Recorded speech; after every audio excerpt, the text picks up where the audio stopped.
Our program tonight, thank you all for coming, is Reflections of Delbar, looking back at 100 years of history. It's going to be presented by Ellen Weisberg and Ed Donahue.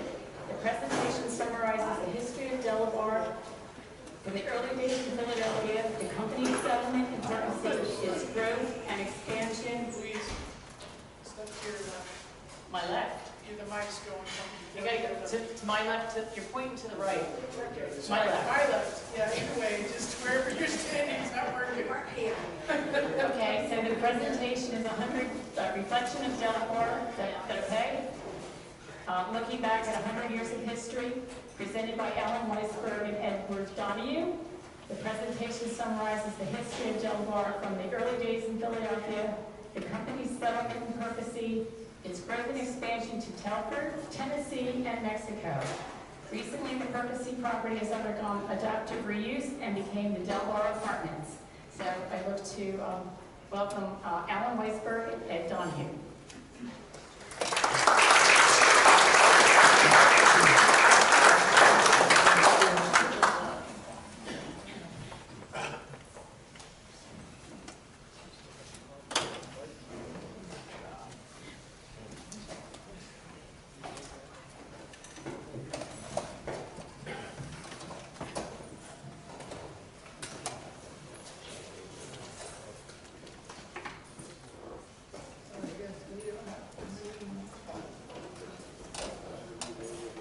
Has to be real close.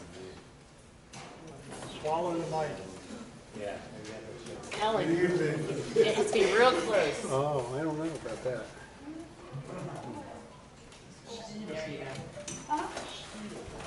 On that side. Thank you, Louise, for the kind introduction.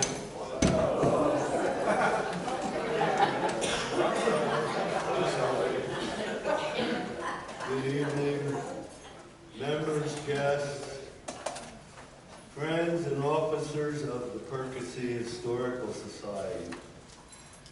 Thank you for inviting us this evening to provide a glimpse into the 100-year history of Delbar products, and moreover, for taking the leadership role in the community to preserve the photos, the artifacts, and the stories of many area businesses, landmarks, and legends that together make up the rich history of our community.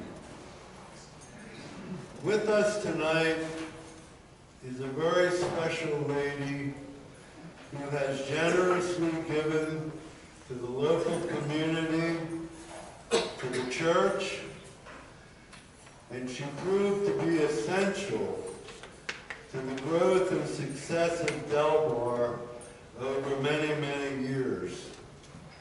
Julia Krathamel-Holzerman began her distinguished career at Delbar in November of 1948, shortly after Eric Jones, the founder, brought the company up from Philadelphia to the corner of 7th and Spruce.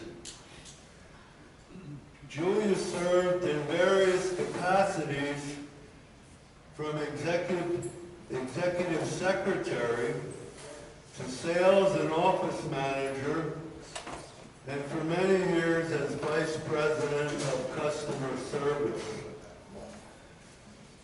Among our major customers, Ford, GM, and Chrysler, she was often referred to as the First Lady of Mirrors, a title she earned in the automotive world for her ability to make just about anything happen, even when it seemed nearly impossible. Julia was Delbar's longest tenured employee, having served 56 continuous years before retiring in 2005. Julia, working with you has been a special privilege.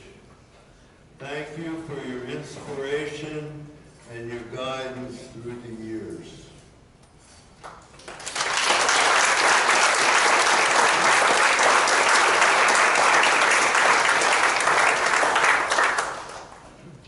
Another favorite woman in my life was a gal named Doris Hallman.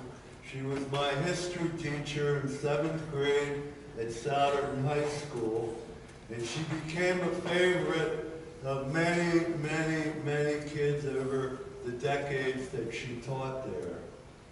She was a terrific history teacher, and she started the first class of every school year with the same line, and she would say, history is important. You know why, kids? Why? Because the roots of the present are buried deep in the past. Mrs. Hallman taught us that you could neither understand where we are now or where we might be headed if you had no interest in where we were coming from. She felt that was true about the nation, any organization, and even us as individuals. Curiously, it's the same principle that gives purpose to the rear view mirror. The idea amounts simply to this: trying to move ahead while looking behind. So I'd like to begin tonight at the onset of the 20th century. William Wrigley Jr., the famed chewing gum magnate, early owner of the Chicago Cubs, and namesake to the famous Wrigley Field in Chicago, was actually born in Philadelphia in 1861. At age 29, with only $32 to his name, he moved to Chicago to go into business for himself, where he launched a venture to manufacture and sell Wrigley's scouring soap from a recipe that he got from his grandfather. He was an incentive-type marketeer, and the deal was, buy one big box of scouring soap, and I'll give you 2 cans of baking powder. Well, it wasn't more than a year or two before he realized the baking powder was far more popular than the soap. So he started increasing the volume on the baking powder, and he came up with the idea of 2 free packs of chewing gum if you bought a can of powder. Same thing happened. Within a couple of years, the demand for the chewing gum was on fire, and he switched his product focus. Suddenly, even with the nationwide demand for gum, he realized he had a real problem. He could extrude the gum into a long ribbon, and he could even cut it to length pretty quickly. But he had women at tables everywhere, taking the little 4-inch piece of gum and wrapping it in aluminum foil neatly, neat enough so you could stuff 5 sticks into a pack. And he couldn't figure out how to do it. Along comes a young, inventive machinist by the name of Charles E. Delbar. And he says, I think I can help you solve that problem. Delbar figured out how to automate the entire process, which not only reduced costs by reducing the manual labor involved, but the most important thing was it allowed him to greatly increase his volume and market new flavors throughout the world.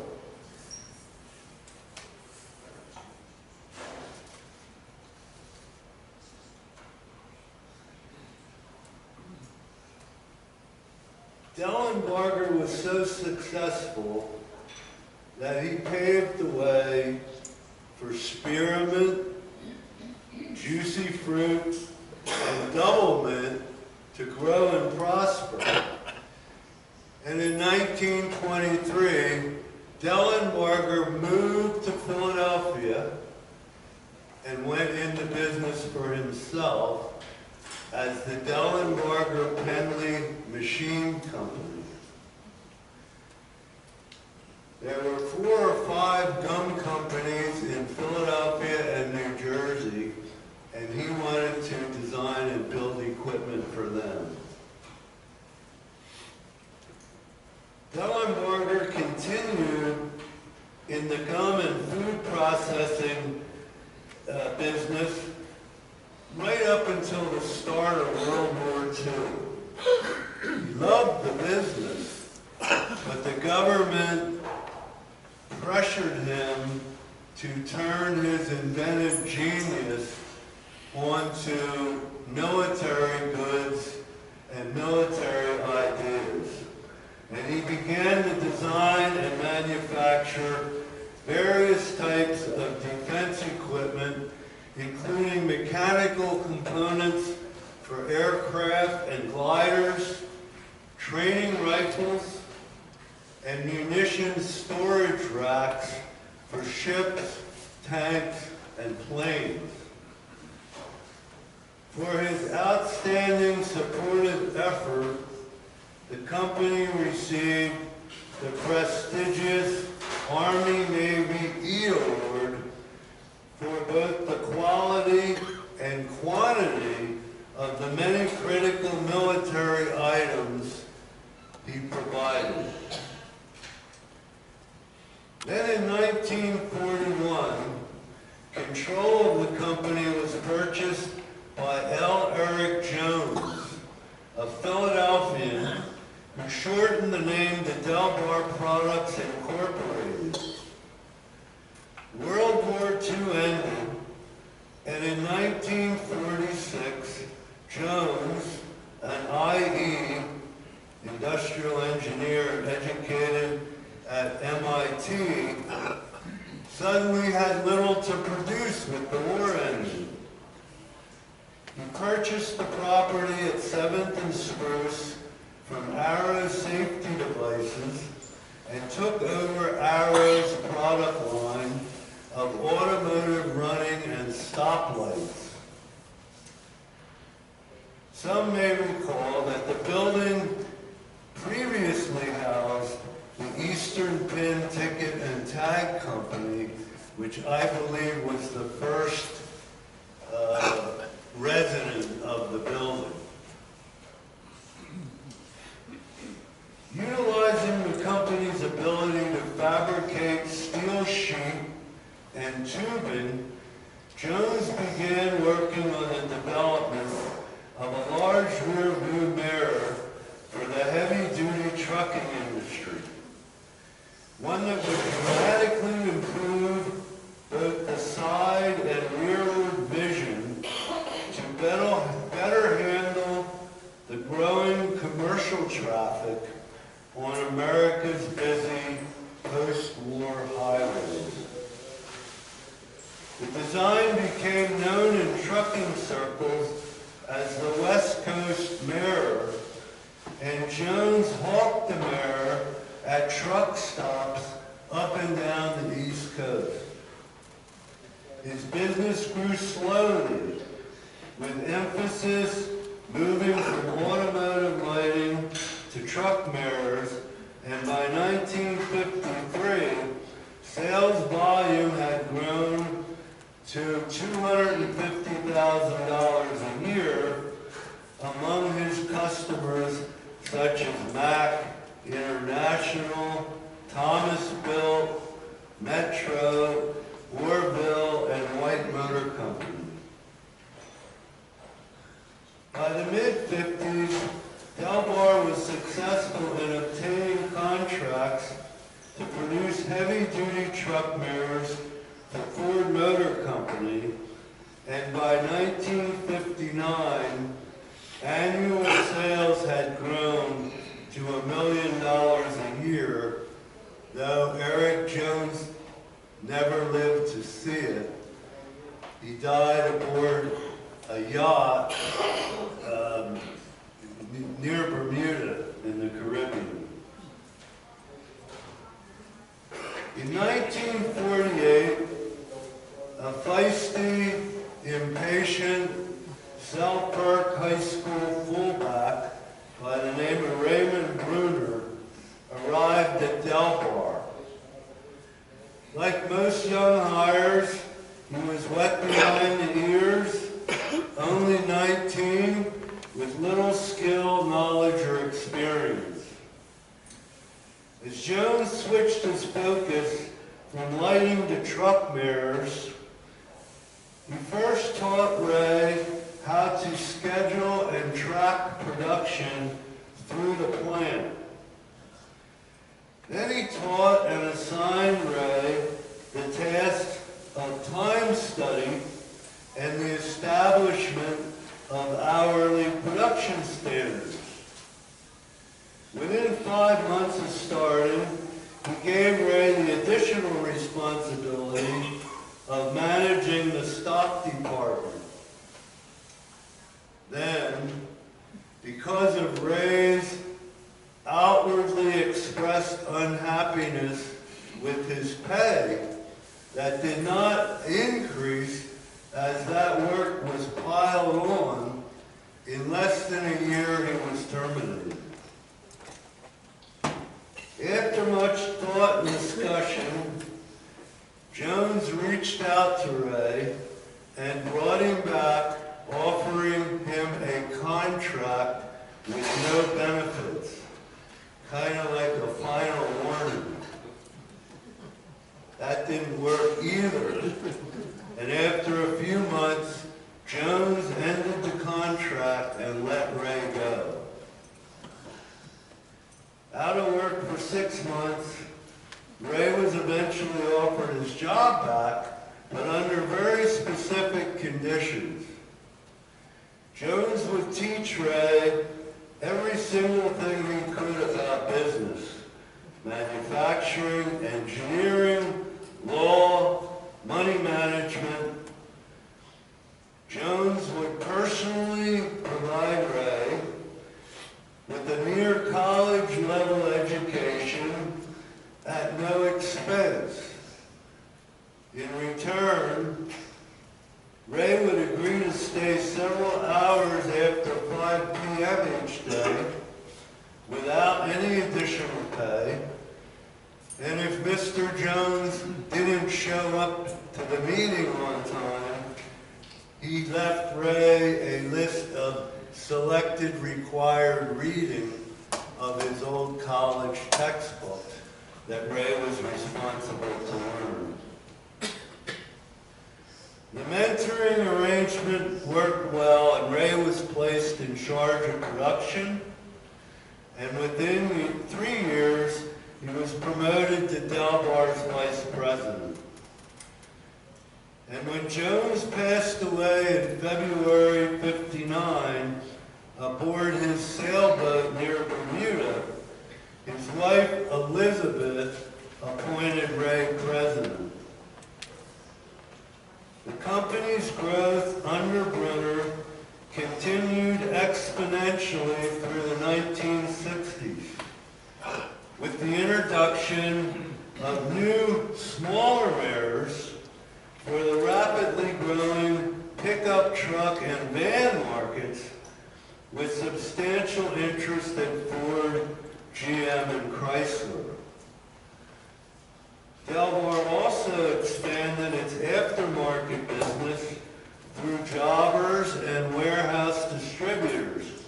And in 1965, Mrs. Jones, who had become Mrs. Schuyler Lippincott, remaining as chairman of the board, was succeeded as president and CEO by Ray. In the 1960s, numerous expansions were made to the Perkasie facility, which stretched the operation on 4 different elevations from 7th and Spruce 2 blocks down to 5th Street. Several newly patented innovations were introduced into the marketplace, including the first remote-controlled West Coast mirror, which theoretically allowed the truck driver to mechanically adjust the angle of either mirror when turning or backing up in the tight spots. Unfortunately, cable lubrication issues and assembly problems marred the launch, and after just a year or 2, the unit was taken out of production. But other designs, such as the swing lock and the below eyeline mirrors, which made it manually easy to adapt to the Junior West Coast mirror, which cemented relationships in Detroit for a much higher volume and rapidly growing van and pickup market. This prompted Delbar new recognition as a key OEM supplier and caused sales to soar. Delbar had moved into the major league of OEM automotive parts production. During this period of explosive growth, Delbar's production employees chose to be represented by the International Association of Machinists, the same union that represented employees of Sellersville's Amatec US Gauge. However, it was a much larger, publicly owned corporation as compared to Delbar. And Delbar would struggle with a series of lengthy labor disputes in the decades to come.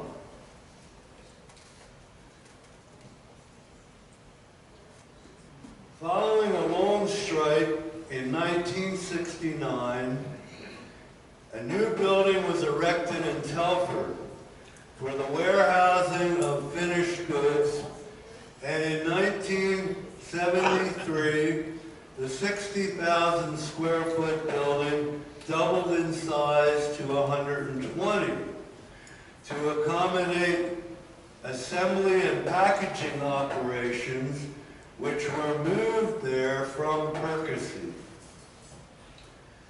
By 1974, sales reached $19 million a year with total employment of 400. That year, Mr. Brunner stepped down as president and was succeeded by Bern Terhorst, an executive recruited from Smith, Klein and French by the Lippincott family. Delbar continued to prosper throughout the 70s.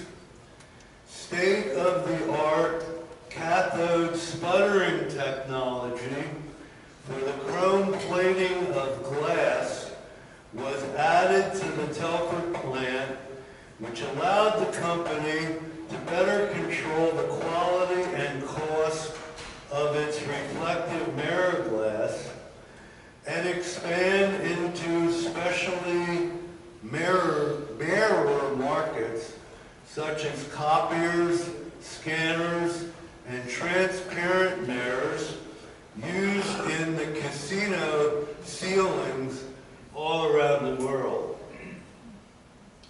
By the end of the decade, employment at Perkasie and Telford reached near capacity, with employees enjoying incentive-based wages and benefits well above average in the local community. And then, in the spring of 1979, came another lengthy, emotionally charged strike, which shut down both plants in the midsummer. Salaried employees manned the factory, but it was hardly possible to meet production requirements. So several truckloads of parts, packaging material, and assembly equipment were sent to an empty industrial building in Kentucky. Within 2 weeks, a temporary mini plant was set up. People were hired and trained, and finished mirrors were being shipped to fill Delbar's most critical customer requirements. And though the effort proved unsustainable over time, much was learned about the most effective ways to relocate production. Combined with other factors which would eventually prevail, the union's final labor disruption proved to be a watershed moment in Delbar history. All new products and new model manufacturing would henceforth be located outside of Pennsylvania in what was believed to be a more conducive labor environment. In 1982, Delbar acquired a modern facility in Crossville, Tennessee, where the bulk of metal polishing, assembly, and packaging would now be located. Mr. Terhorst retired that year and was succeeded briefly by Robert Keenan and then by Edith Jones, the daughter of Eric Jones, the early owner. But in July of '84, the Jones family, the Lippincott family and Edith Jones, wanted to sell the company, and in 1984, ownership was assumed by a small group of investors led by Richard Ben Gerhardt from Southern and Telford and Ray Brunner, who once again would serve as president and CEO. The company enjoyed significant sales growth in the 80s as new mirror technologies such as electric remote control positioning, integrated turn signals, self-dimming glass, and mirror lens defrosting began to emerge and add value to the product line. Additionally, in order to improve mirror styling, reduce weight, and decrease corrosion, the departure from metal fabrication to plastic injection molding was being dictated by the big three. It's important to understand that for many years, Delbar's core competency was fabricated metal, stainless steel, galvanized steel, painting, polishing, that sort of thing. And now, suddenly, the automotive industry is saying, no, no, no, no, no. We don't want rust, we don't want weight, we want to lower the cost, you got to go to plastic. And when you go to plastic, what you need to injection mold plastic is a long, low, modern building where you can put machine after machine. You can't do it in a building like Perkasie, where we had 2 elevators and 4 levels and fork truck traffic everywhere. It was kind of a makeshift as you go from the 1940s to the 1980s.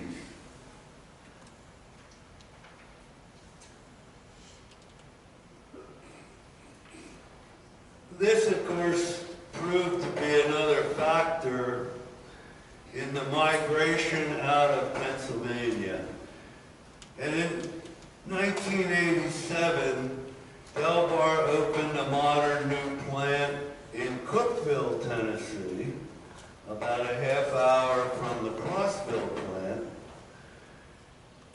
and entered into injection molding and plastic painting with all new equipment, tooling, and manufacturing technology to accommodate the customer's demand.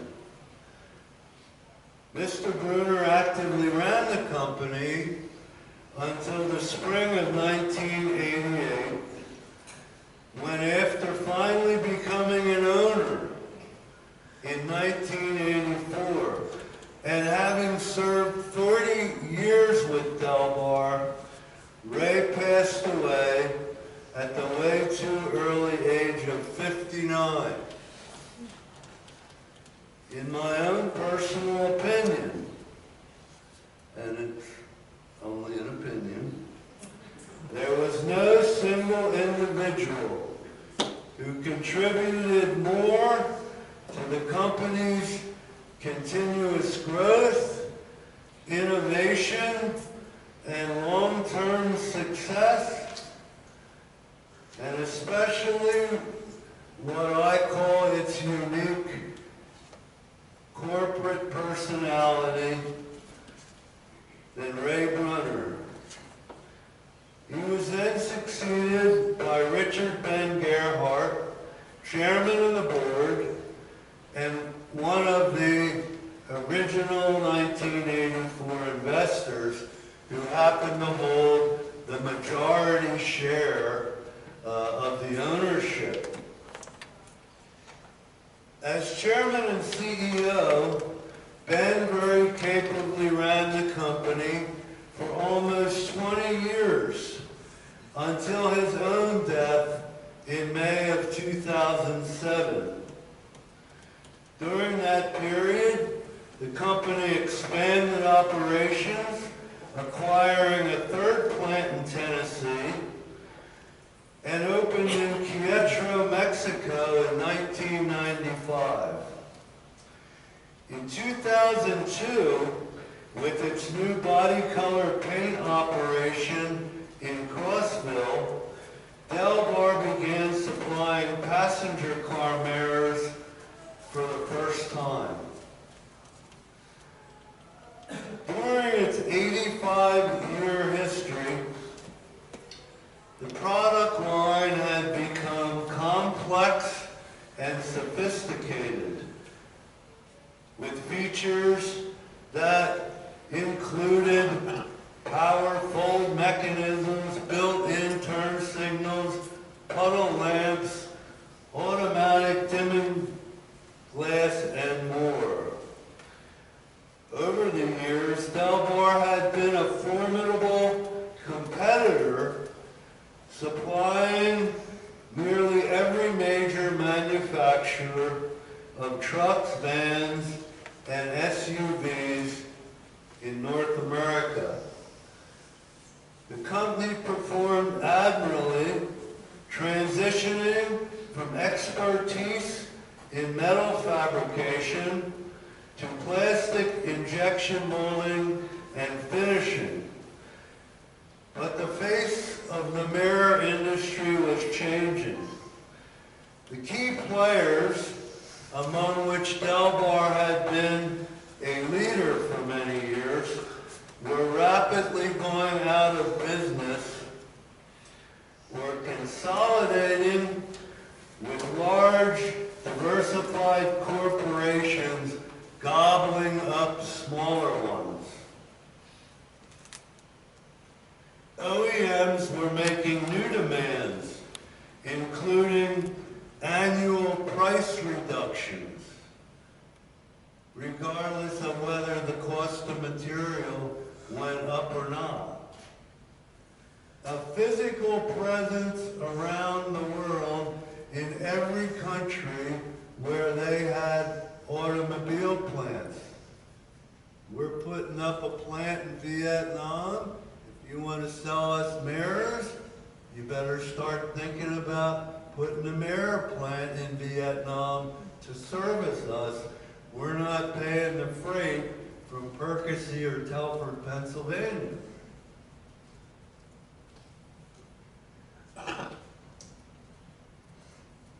They were also demanding an expanded menu of product offerings.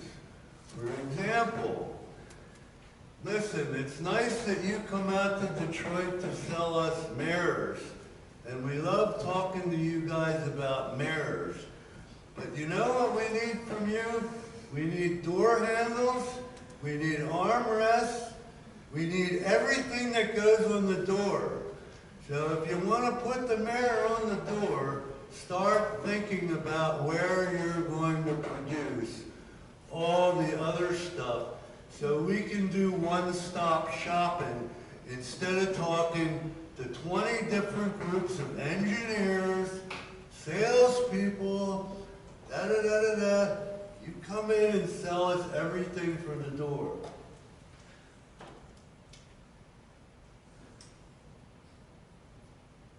In early 2008,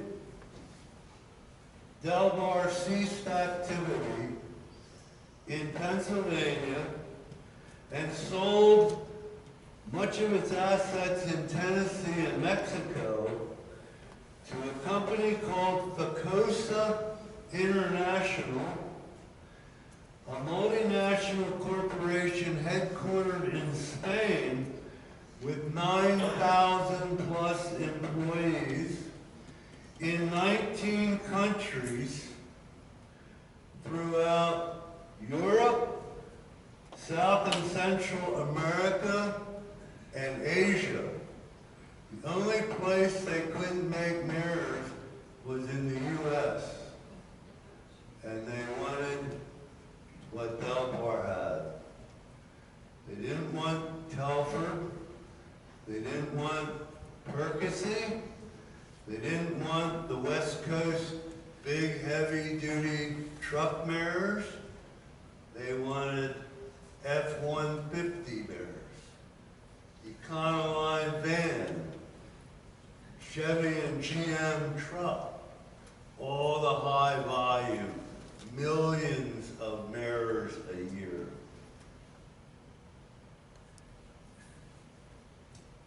Perkasie, on top of mirrors, also produces shift-by-wire and fluid controls, antennas, driver assistance systems, and many other items for light trucks and passenger cars around the world. In 2017, Panasonic took a liking to Perkasie and went out and bought 69% of their stock. So they are now effectively a subsidiary wholly owned by the well-known Panasonic Corporation.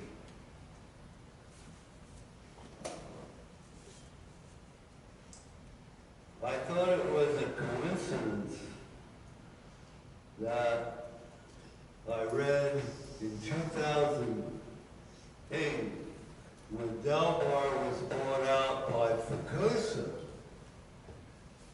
I thought it was kind of cute to read that the Wrigley Gum Company,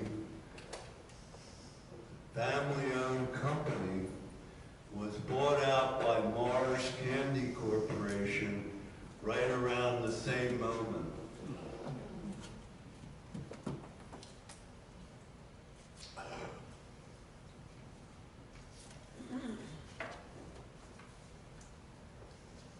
During the late 70s, Delbar had been among the largest employers in Upper Bucks, second only to the Gage. At its height, prior to shutting down in 2008, Delbar's annual sales eclipsed $200 million annually, with the company employing nearly 700 in Pennsylvania, Tennessee, and Mexico. Because of Delbar's major impact on the community, its many innovations to highway safety across America, and the Moser Group's acquisition and admirable preservation of the building, including several of the key architectural features at 7th and Spruce, the Perkasie property has now been placed on the National Registry of Historic Places, one of only a select few properties in the Penn Ridge area to ever achieve this prestigious status. Over the years, Delbar provided employment opportunity for thousands of area residents, paid millions in wages and benefits, and brought significant revenue to Perkasie as a major taxpayer and a consumer of locally produced tooling, supplies, electricity, water, and gas. But another important side of Delbar's history is the human part of the story. Working at Delbar had a very special family feel about it.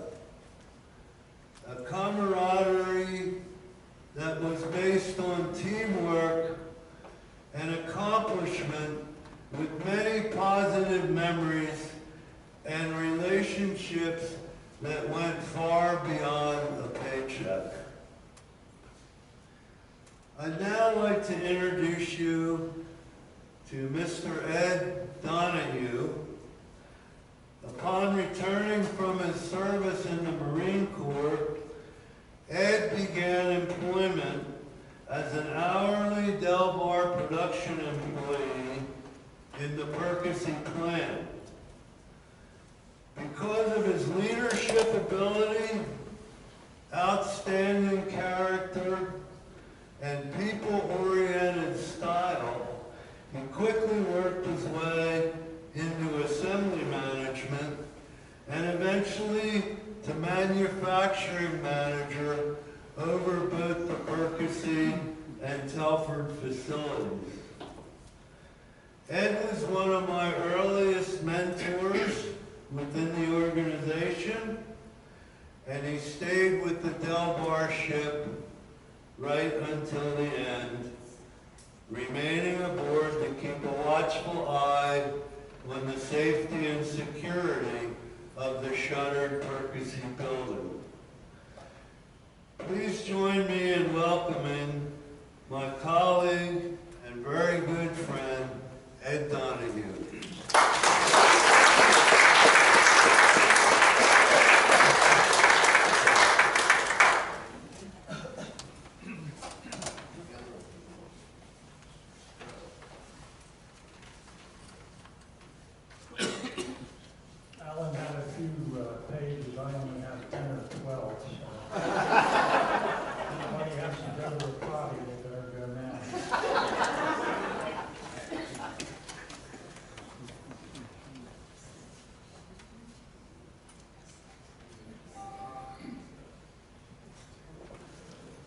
Firstly, thank you for having us here tonight. There's enough for my church members here tonight. I could have probably did a sermon, but you'll have to listen to a little bit more. I'm going to be a lot briefer than Alan was. I was never very good at talking too long. So I'm going to do a lot of reading if you don't mind. My manufacturing days began at Delbar's Perkasie plant and paint shop in the mid-1960s after returning from the service in the Marine Corps. Alan and I met there, worked together on the night shift, left and came back, and finished our management careers together after many, many years. Some 40 years later, through the peaks and valleys of business cycles and a changing world, I found myself as one of the last of the employees, maintaining the heat and security in the building in the final days. Though the VA family at Delbar employees saw the writing on the wall, we wanted to believe that the business could survive and thrive again. However, the changing industry, challenging customer demands, combined with the reality aging ownership was passing away, it was becoming obvious that Delbar would not continue to exist as we knew it. The reality of our workplace closing down was brutal. Due to the weekly layoffs and people resigning because they found other jobs, farewell lunches became normal and numerous during the final weeks and months. You look like a kid. There were many sad goodbyes at Delbar, but many pleasant memories along with friends and connections that will be forever. And I look out tonight and see a lot of familiar faces that I've known over the last 50 or 60 years, and it does my heart good. I expected the Delbar's tale as a typical story of the rise and fall of so many American manufacturing companies. An idea came about during an unprecedented time of industrial growth in our country. This prompted a risk, a commitment, an investment, dedication, innovation, adaptation, hard work, and perseverance, which for so long led to a successful story for Delbar products. But things changed over the years. Change combined with the added pressures of an uncertain economy, increased domestic and international competition, environmental regulations, advancing technologies, and other obstacles left remaining ownership wanting to sell the business. And at this point, I'd like to just say one thing about one of the reasons I stayed with Delbar so long. You heard about Ray Brunner numerous times tonight, and I had the privilege of working for him for many years. And when he was dying, he had such an affection for working that he would come into work and he couldn't even walk. And I would carry him up the steps and then set him in his wheelchair, and he'd go about his daily work. He'd do that 2 or 3 times a week. And that's the kind of man he was. In 2008, most of Delbar's assets were sold to a multinational company headquartered in Spain. You already heard about that. Perkasie International wanted to establish themselves in the U.S. to complete their global presence in the automotive industry. Control of Perkasie has since been purchased by the well-known Panasonic Corporation. At that time, most of Delbar's manufacturing had already been transferred to Tennessee and Mexican facilities. Though most of the administrative work was still being done in Perkasie, Perkasie did not purchase the Perkasie or Telford buildings, nor the metal fabrication tooling and equipment on which the company was built. Those items, along with furniture and fixtures, were auctioned off for pennies on the dollar. These items helped sustain so many livelihoods for so long. It was sad to see things go, and it meant we were yet another step closer to closing the doors. The Perkasie building sat vacant until it was sold to the Moser Group, who since has rehabilitated the 3-acre property and transformed it into 98 nicely appointed apartments, plus a handful of townhouses which will serve the community well. The sale of a business this size is an involved process, yet it had to be the business as usual during the transition because the customer requirements didn't slow down. As a result, Delbar's administrative services were sold to Perkasie so we could train their employees who would take over our jobs, most of which relocated to Tennessee.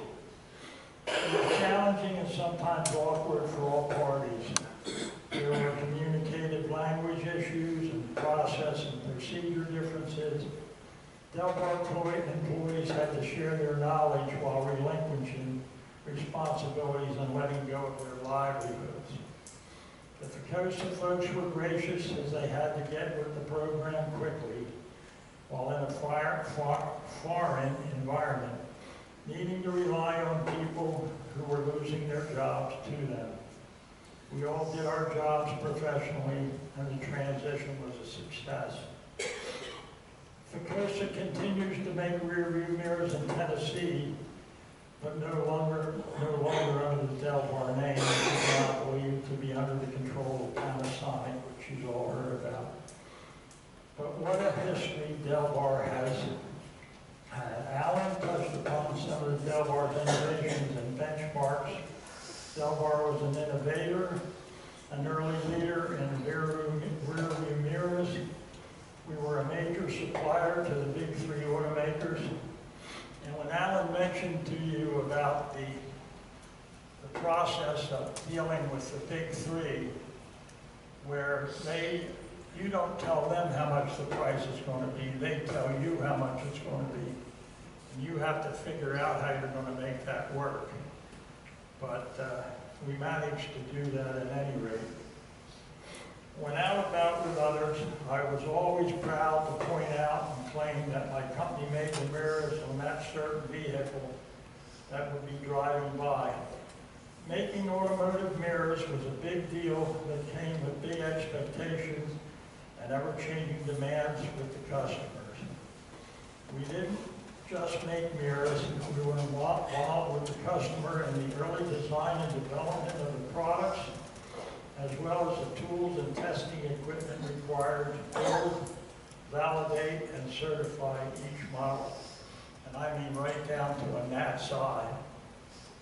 It was interesting, challenging, and rewarding to be involved with the possessions and milestones that Delbar achieved over the years.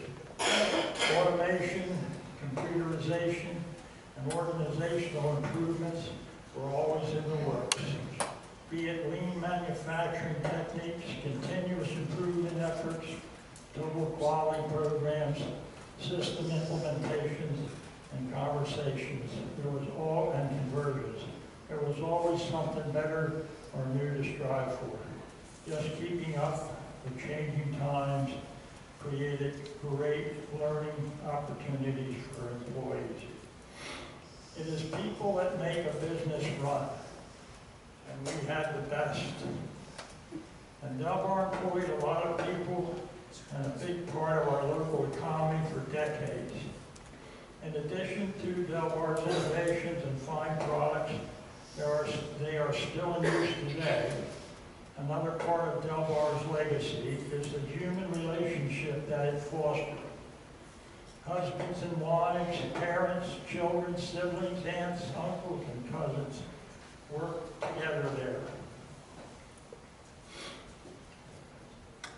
Several employees met their spouses at the workplace, and some left their spouses.